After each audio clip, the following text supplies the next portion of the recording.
حدثنا علي بن الجعد قال أخبرنا شعبة عن أبي حمزة قال كنت أقعد مع ابن عباس يجلسني على سريره، فقال أقم عندي حتى أجعل لك سهما من مالي، فأقمت معه شهرين. ثم قال إن وفد عبد القيس لما أتوا النبي صلى الله عليه وسلم قال من القوم أو من الوفد؟ قالوا ربيعة.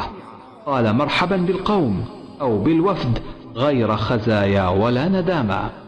فقالوا يا رسول الله إنا لا نستطيع أن نأتيك إلا في شهر الحرام، وبيننا وبينك هذا الحي من كفار مضر، فمرنا بأمر فصل نخبر به من وراءنا وندخل به الجنة. وسألوه عن الأشربة فأمرهم بأربع ونهاهم عن أربع. أمرهم بالإيمان بالله وحده.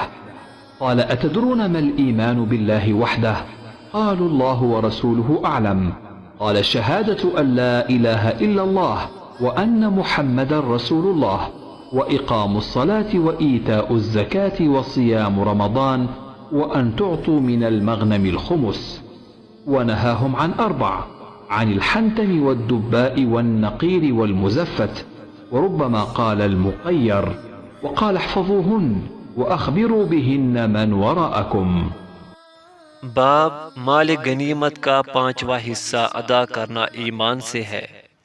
ترجمہ: ہم سے علی بن جعد نے بیان کیا، کہا ہم کو شعبہ نے خبر دی، انہوں نے ابو جمرہ سے نقل کیا کہ میں عبداللہ بن عباس رضی اللہ عنہما کے پاس بیٹھا کرتا تھا، وہ مجھ کو خاص اپنے تخت پر بٹھاتے ایک دفعہ کہنے لگے کہ تم میرے پاس مستقل طور پر رہ جاؤ، میں اپنے مال میں سے تمہارا حصہ مقرر کر دوں گا۔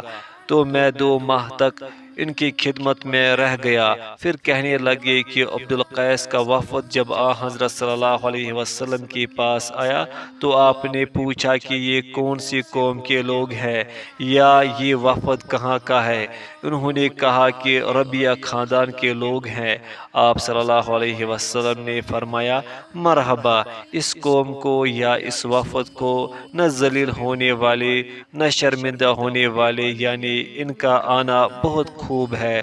وہ کہنے لگے، اے اللہ کے رسول، ہم آپ کی خدمت میں صرف ان حرمت والے مہینوں میں آ سکتے ہیں، کیونکہ ہمارے اور آپ کے درمیان مدر کے کافروں کا قبیلہ آباد ہے۔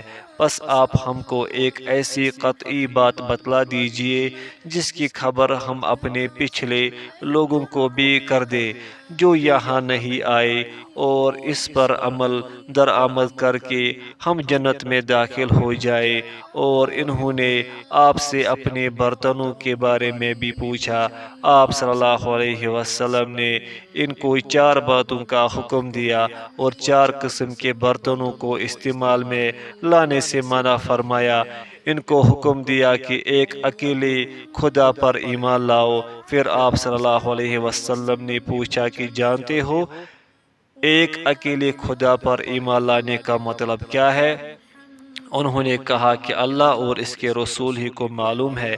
آپ نے فرمایا کہ اس بات کی گواہی دینا کہ اللہ کے سوا کوئی معبود نہیں، اور یہ کہ حضرت محمد اس کے سچے رسول ہیں، اور نماز قائم کرنا اور زکوٰۃ ادا کرنا اور رمضان کے روزے رکھنا، اور مال غنیمت سے جو ملے اس کا 5واں حصہ مسلمانوں کے بیت المال میں داخل کرنا، اور 4 برتنوں کے استعمال سے آپ صلی اللہ علیہ وسلم نے ان کو منع فرمایا۔ سبز لاکھی مرتبان سے اور کدو کے بنائے ہوئے برتن سے، لکڑی کے کھودے ہوئے برتن سے اور روغنی برتن سے، اور فرمایا کہ ان باتوں کو حفظ کر لو اور ان لوگوں کو بھی بتلا دینا جو تم سے پیچھے ہیں اور یہاں نہیں آئے ہیں۔